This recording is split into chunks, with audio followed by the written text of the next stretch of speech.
स्वामी समर्थ. उद्या श्रावण महिन्यातला शेवटचा शुक्रवार आहे. शेवटचा शुक्रवार आहे तर आपण श्रावण महिन्यात समजा ही जी काय आपली उरली असते का आपण ते उरकून घ्यायचे. तर काय करायचं आहे, तुम्ही श्रावण महिन्यामध्ये एखाद्या स्त्रीला तुम्ही ओटी भरली असेल तर चांगले राहील, नसेल म्हटली तर उद्या भरून घ्या. पण उद्या शेवटचा शुक्रवार आहे. एखाद्या स्त्रीची ओटी भरा, तिला घरी बोला, तिला दूध द्या, दुधात थोडंसं हळद टाकून द्या. जर उपवास असेल तर तिला नुसतं चहा दिला, नुसतं दूध दिलं तरी चालेल, किंवा तिची ओटी भरा.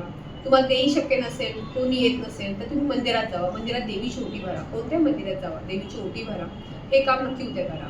ज्योतिकीची पूजा तुमची राहिली असेल, जर तुम्हाला तिन्ही शुक्रवारी काही प्रॉब्लेम असेल, अडचणी असेल, नसेल करू शकला तर ज्योतिकीची पूजा उद्या करून घ्या. कारण की आपल्याला काम आता शेवटचं शुक्रवार असल्यामुळे त्यामुळे उद्याच करून घ्यायचे. वैभवलक्ष्मीची वर्जाची चालेल, त्यांना तर काही प्रॉब्लेम नाही, त्यांचे उपवासच असणार आहे. पण ज्यांना उपवास नाही, त्यांनी उपवास नाही केला तरी चालेल, पण ज्योतिकीची पूजा नक्की करा. कारण आपल्या लहान बाळांसाठी, आपल्या मोठ्या मुलांसाठी त्याची पूजा केली म्हणजे आपल्या मुलांचं संरक्षण होतं. त्यासाठी या पूजा नक्की करा. श्री स्वामी.